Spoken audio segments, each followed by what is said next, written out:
Արցախի վերջին պատերազմում 23 սեպտեմբերին ռուս խաղաղապահների զոհվելը շատերս ենք մոռացել, կամ էլ այդ վիճակի մեջ լուրը եկել անցել է։ Դրանից 2 ամիս անց բազայի մուշակար էր բացվել, կրկին մեր հարգանքն եմ հայտնում նրանց հիշատակին։ Այս տղերքն են, 6 հոգի, զոհվել են սեպտեմբերի 20-ին, 4 սպա, 2 զինվոր։ Նախագահ Պուտինը դրանից 15 օր անց ասաց, խաղաղապահները միայն մեկ իրավունք ունեին դիտարկել հրադադարի պահպանման ռեժիմը։ Բացատրեց, որ Պրահայից հետո ընդամենը ժամանակի հարց էր, թե Ադրբեջանը իր սահմանադրությանը համապատասխան Արցախում երբ կհաստատի կարգուկանոն։ Այս թեման ինձ քուն չի տալիս։ Լավ, Հայաստանը վատն էր, դավաճաներ եւ այլն։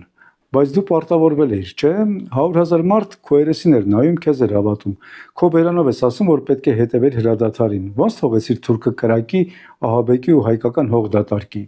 Հիմա ջուրը եկել ջաղացը տարել է, ուզում են վերամտնեն, թե բա Թրամփի ուղու երրորդ կողմ կարող է Ռուսաստանը լինի։ Կարող է։ Կարող է երկրորդ էլ լիներ, եթե Արցախի բնակչությանը իրանց լեզվով ասած չգրեր ռասխոդնի մատերիալ, իրանց սպանված զինվորների պես։ Իսկ եթե չի գրել, թող ասեն։